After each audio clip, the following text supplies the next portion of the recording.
Abu Nawas debat seru dengan 10 raja.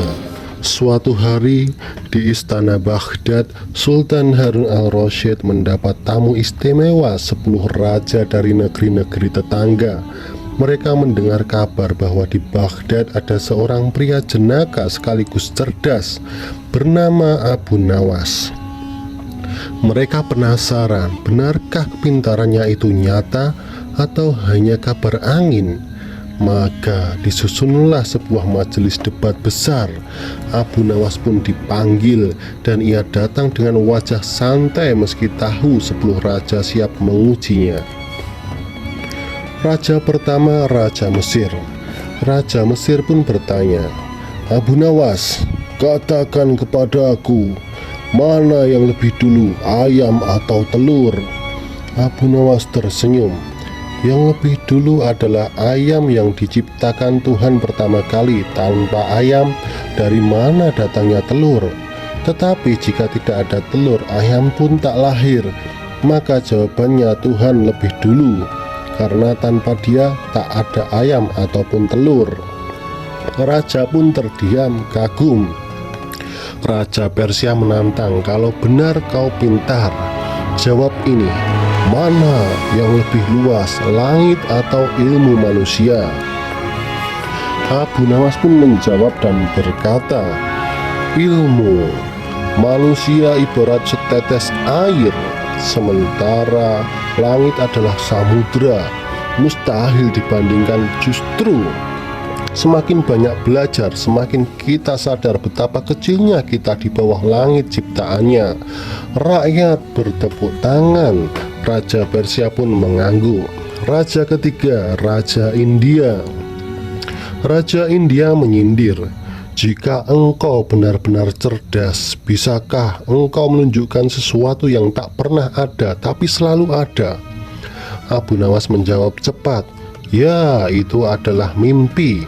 Ia tidak nyata, tapi setiap manusia pasti mengalaminya. Tak ada yang bisa menolak hadirnya mimpi." Sang raja termenung mengakui kebenarannya. Raja keempat, Raja Cina. Raja Cina menantang dengan logika. "Jika Tuhan itu satu, mengapa ada banyak bahasa di dunia?" Abu Nawas menjawab, "Tuhan satu, tapi kehendaknya luas.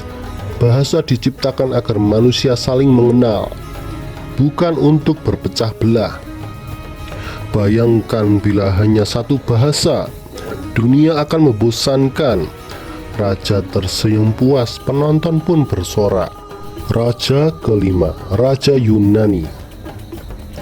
Raja Yunani berkata, "Mana yang lebih penting, kata-kata atau perbuatan?"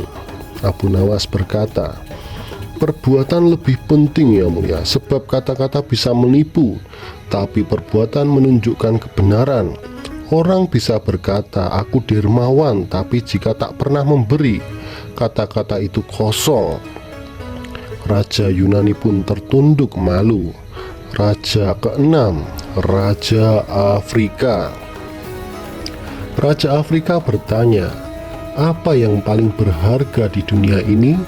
Abu Nawas menjawab, "Waktu, karena emas bisa dicari, takhta bisa diganti, harta bisa dikumpulkan, tapi waktu yang hilang takkan pernah kembali." Semua raja terdiam menghormati jawaban itu. Lalu raja ketujuh, Raja Turki. Raja Turki tersenyum, "Kalau begitu, tunjukkan padaku sesuatu yang selalu naik tapi tak pernah turun." Abu Nawas menjawab, "Itu adalah umur manusia, setiap hari bertambah tak pernah berkurang."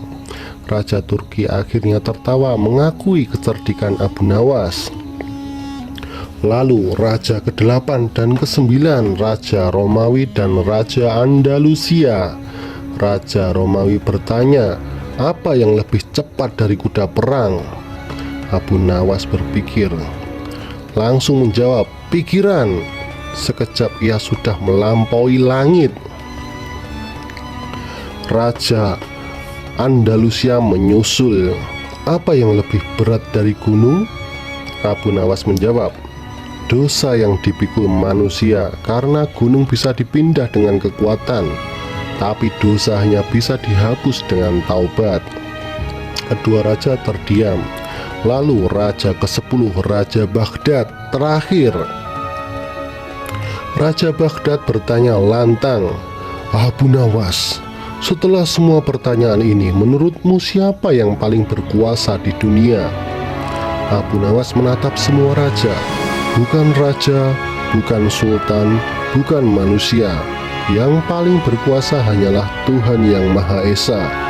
Kalian raja bisa memerintah negeri, tapi tetap tak bisa memerintah ajal. Seketika majelis hening, lalu gemuruh tepuk tangan rakyat memenuhi aula. 10 raja yang awalnya ingin menjatuhkan Abu Nawas justru mengaku kalah. Sultan Harun al-Rasyid tertawa puas. Benar kataku, Abu Nawas tak hanya cerdas, tapi juga bijaksana. Setelah debat siang itu, Sultan Raja Harun al-Rasyid mengundang semua raja ke ruang perjamuan. Meja panjang dihiasi lilin besar, piala emas penuh anggur, serta hidangan kambing panggang yang harum semerbak. Namun meski suasana meriah, di balik senyum para raja masih tersimpan rasa penasaran. Mengapa Abu Nawas selalu bisa menjawab dengan tenang? Raja Persia yang duduk di ujung meja berbisik pada Raja Mesir, besok kita harus siapkan pertanyaan yang lebih sulit. Kalau tidak, kita akan pulang dengan rasa yang kurang mantap. Raja Mesir mengangguk sambil menengguk anggur. Matanya melirik tajam ke arah Abu Nawas yang sedang lahap makan daging. Sementara itu Abu Nawas justru tak menunjukkan sedikit pun kegelisahan. Ia tertawa bersama pelayan, memuji masakan juru dapur, bahkan sesekali melontarkan lelucon yang membuat para dayang menahan tawa. Orang-orang heran bagaimana mungkin ia bisa tetap santai di tengah serangan 10 raja yang ingin menjatuhkannya. Sultan Harun al-Rasyid memperhatikan suasana itu. Dalam hatinya ia bangga sebab kebijaksanaan Abu Nawas bukan hanya menghibur rakyat, tapi juga menjaga kehormatan Baghdad di mata raja-raja besar. Namun, ia tahu malam ini hanyalah jeda. Pertarungan kata-kata yang sebenarnya esok hari pasti bisa lebih sengit. Saat perjamuan usai, Raja Cina menghampiri Abu Nawas. Dengan nada ramah tapi penuh tantakan, ia berkata, Abu Nawas, engkau memang licin seperti belut. Maksudku cerdik dan pintar dalam berkata-kata. Tapi jangan kira besok kau akan selamat. Aku sudah menyiapkan pertanyaan yang akan membuatmu pasti berpikir keras. Abu Nawas tersenyum, membungkuk hormat. Kalau begitu, saya mohon agar besok saya disiapkan kursi yang empuk, supaya lebih enak kalau saya sampai lama terdiam.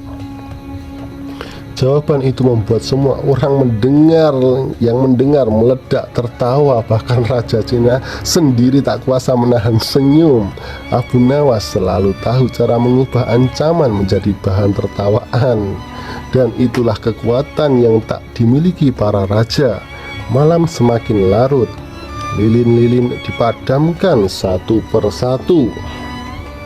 Para raja kembali ke kamar masing-masing, sibuk merangkai pertanyaan yang bikin geleng-geleng kepala.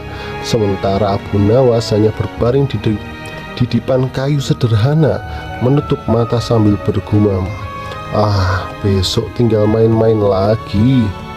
Di luar, langit Baghdad dipenuhi bintang. Udara malam membawa kesejukan, tapi di hati para raja, bara persaingan masih menyala. Mereka tak mau dipermalukan oleh seorang rakyat jelata yang bahkan tidak punya tahta. Sultan Harun al-Rasyid berdiri di balkon istana, memandang ke arah taman. Ia berdoa dalam hati, agar besok Abu Nawas kembali mampu menjaga kehormatan Baghdad. Sebab jika ia gagal, bukan hanya Abu Nawas yang kalah, tapi martabat kekhalifahan ikut runtuh di mata bangsa-bangsa. Begitulah malam perjamuan terakhir dengan tawa. Berakhir dengan tawa, dengan ancaman, dengan tekad yang mengeras. Semua orang menanti pagi esok, saat babak baru dari debat paling mendebarkan itu dimulai, ujian logika para raja. Keesokan paginya, aula istana kembali dipenuhi orang-orang. Rakyat Baghdad berdesakan ingin menyaksikan babak lanjutan. Para raja duduk berderet, mengenakan jubah kebesaran yang berkilau. Abu Nawas dipanggil masuk. Wajahnya tetap santai meski sorot mata penuh tantangan mengarah padanya. Raja Yunani berdiri lebih dulu, suaranya lantang. Abu Nawas, jawab ini. Jika bumi itu bulat, mengapa kita tidak jatuh ketika berjalan di atasnya? Orang-orang terperangah. Pertanyaan itu memang pelik, namun Abu Nawas hanya tertawa kecil. Wahai raja bijak, jawabnya, kita tidak jatuh karena bumi sudah diikat oleh kehendak Tuhan. Sama seperti mahkota di kepala paduka, ia tetap menempel karena ada penopang, bukan karena bentuknya. Maka bumi pun demikian, bulat tapi dijaga oleh kuasanya. Tepuk tangan rakyat bergemuruh. Raja Romawi tak mau kalah. Ia bertanya, kalau pikiran lebih cepat dari kuda, adakah sesuatu yang lebih cepat dari pikiran? Abu Nawas menjawab, ada. Itu adalah doa yang tulus.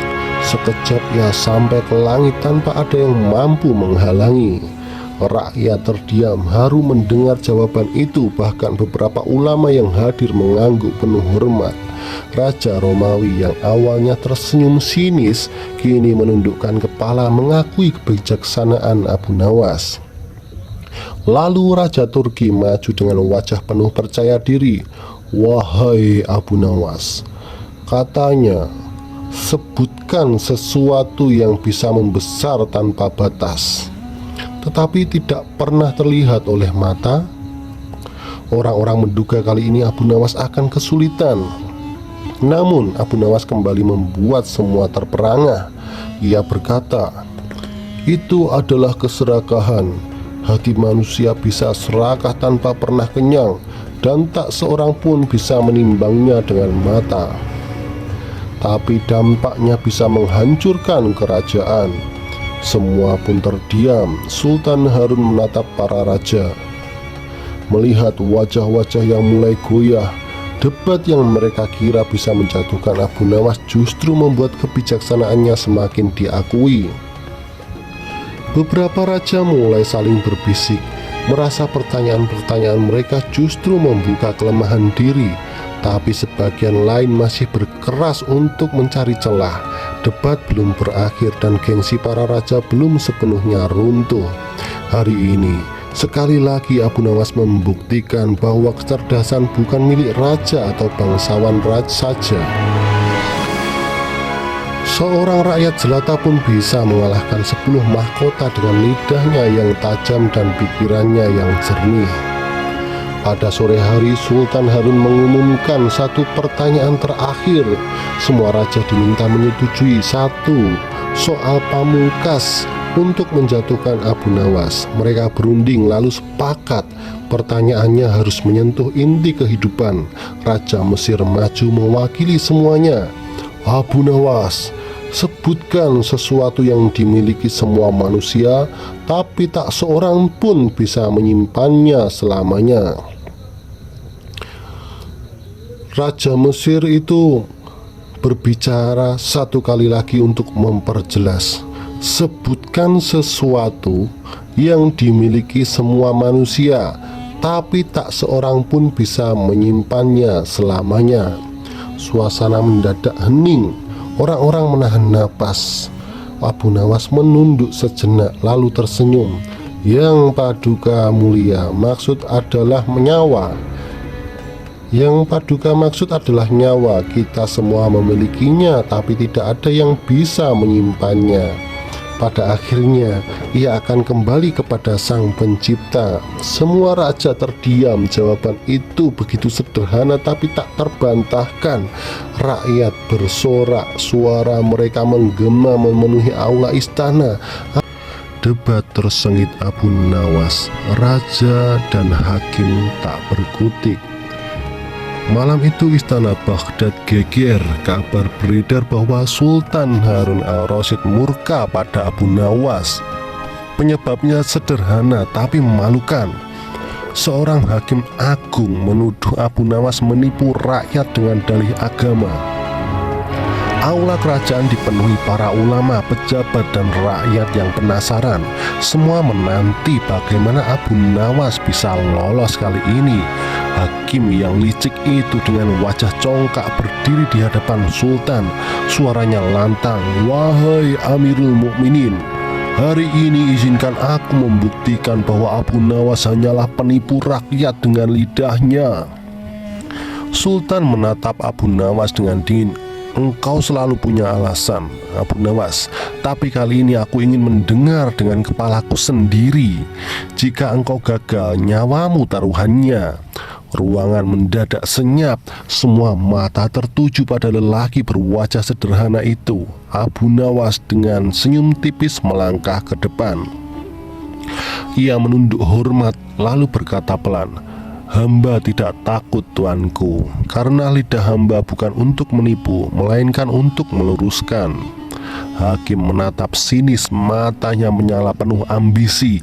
Ia yakin hari itu nama Abu Nawas akan tamat.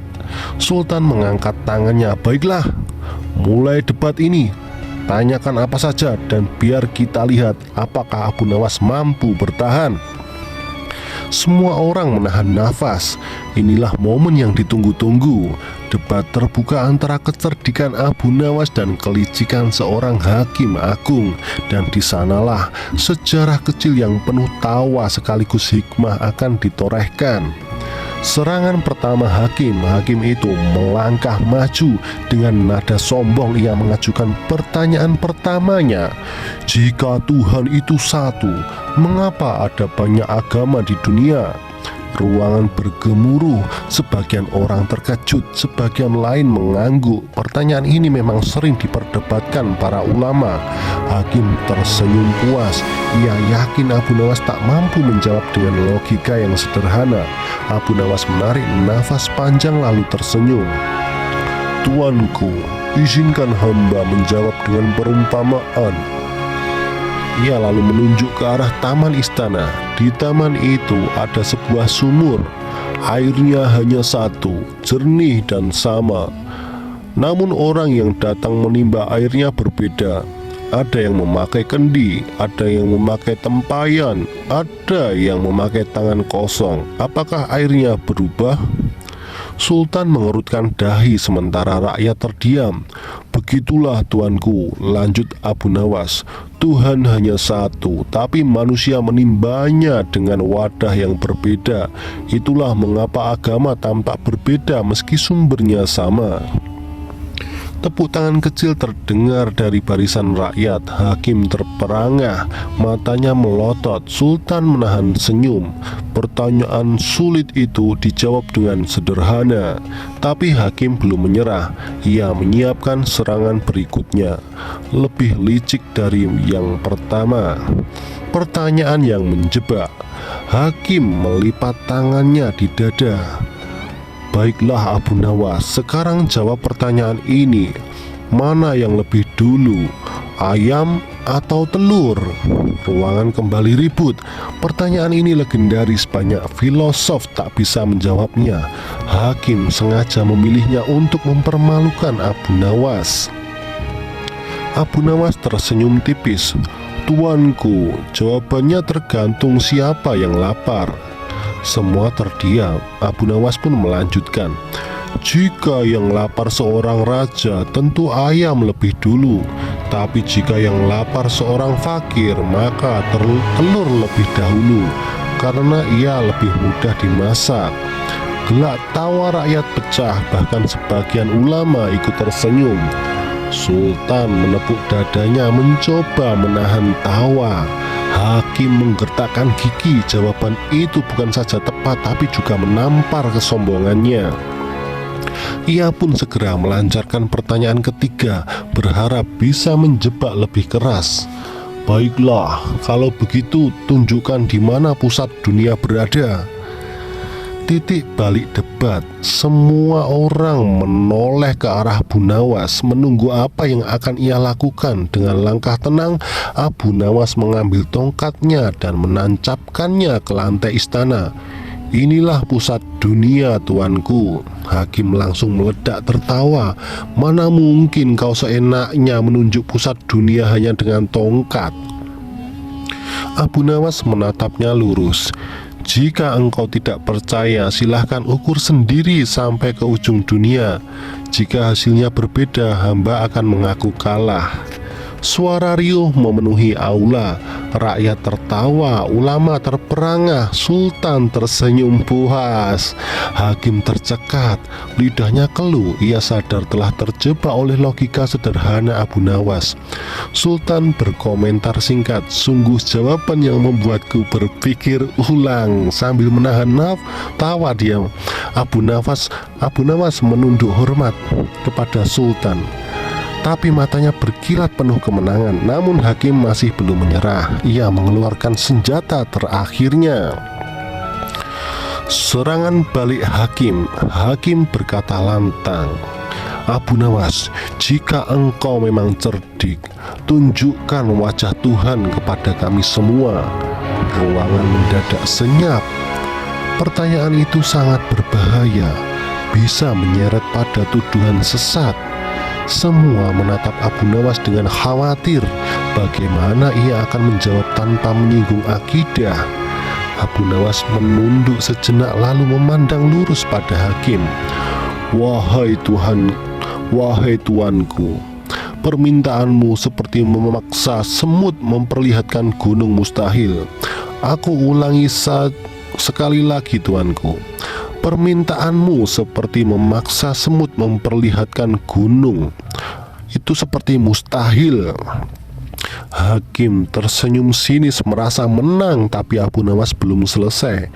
Namun, lanjutnya, aku bisa menunjukkan wajah Tuhan jika engkau mampu menatap matahari tanpa berkedip.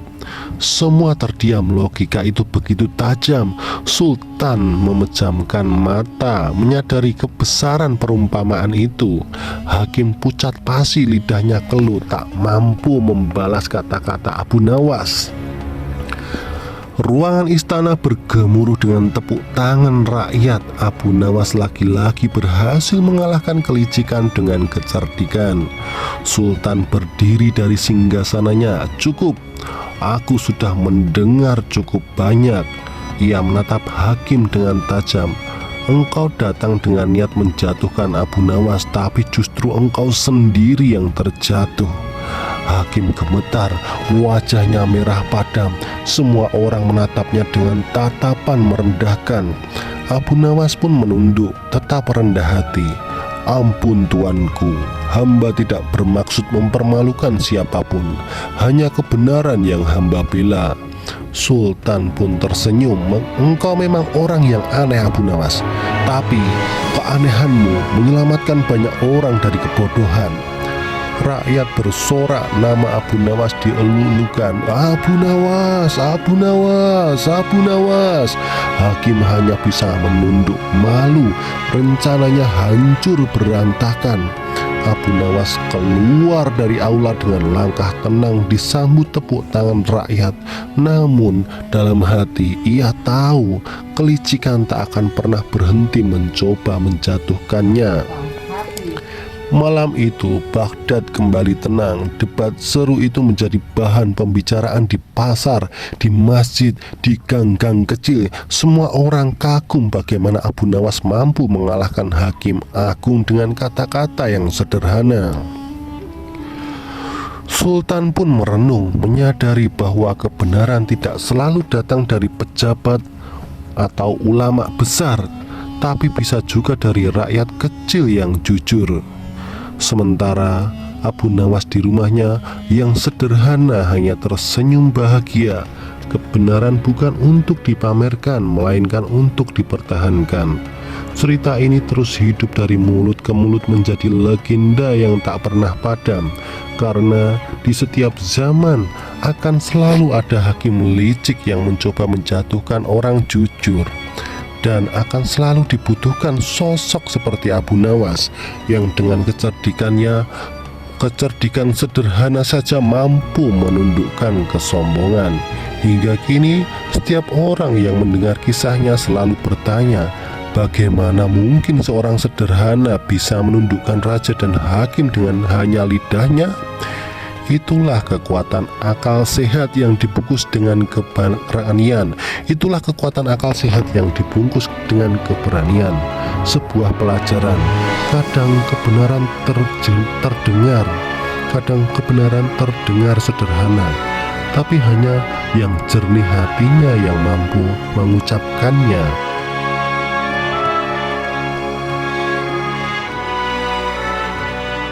Abu Nawas kembali membuktikan kehebatannya. Sultan Harun berdiri, wajahnya berseri-seri. Wahai para raja sekalian, semua telah menyaksikan sendiri. Abu Nawas bukan sekedar pelawak istana, melainkan seorang bijak yang mampu mengajarkan kita arti kehidupan. Para raja akhirnya mengangguk, mengakui kekalahan mereka.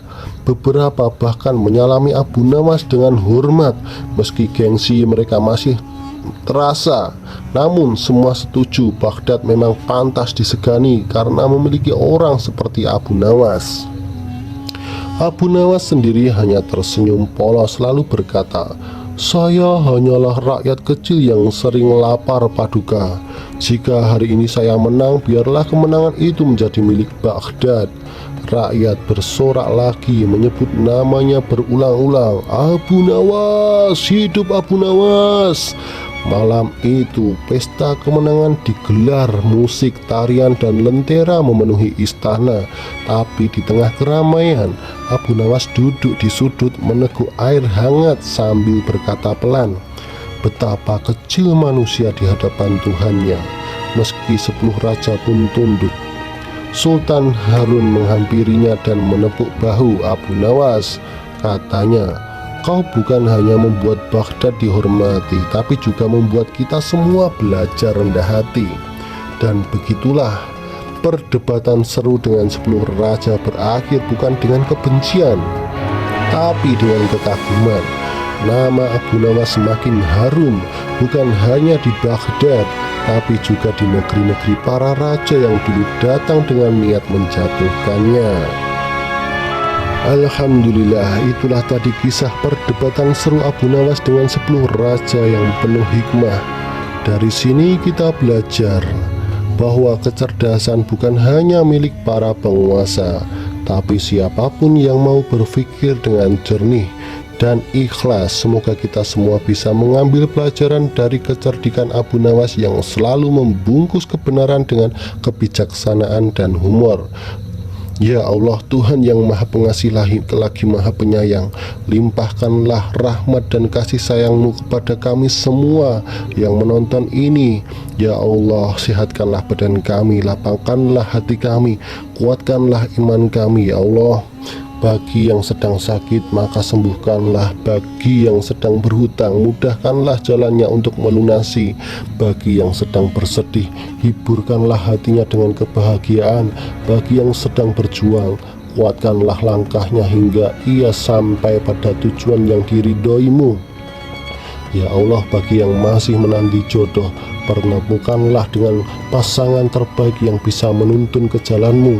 Bagi yang sudah berumah tangga, limpahkanlah keberkahan, sakinah, mawaddah, warahmah.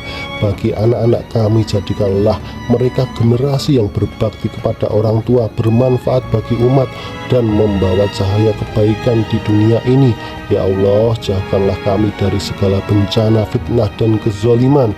Dekatkanlah kami dengan keberkahan, kebaikan, dan rezeki yang halal lagi berlimpah.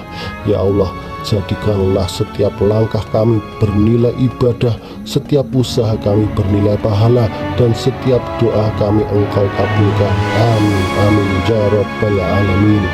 Sebelum cerita ini ditutup, jangan lupa tulis di kolom komentar pelajaran apa yang paling berkesan dari debat Abu Nawas kali ini. Dari kota mana saja kalian menonton? Klik like, share, dan subscribe supaya channel ini terus bisa menghadirkan cerita-cerita penuh hikmah dan makna untuk kalian semua. Terima kasih sudah menonton sampai akhir. Semoga kita semua diberikan umur panjang yang penuh keberkahan. Wassalamualaikum warahmatullahi wabarakatuh. Bismillahirrahmanirrahim. Assalamualaikum warahmatullahi wabarakatuh.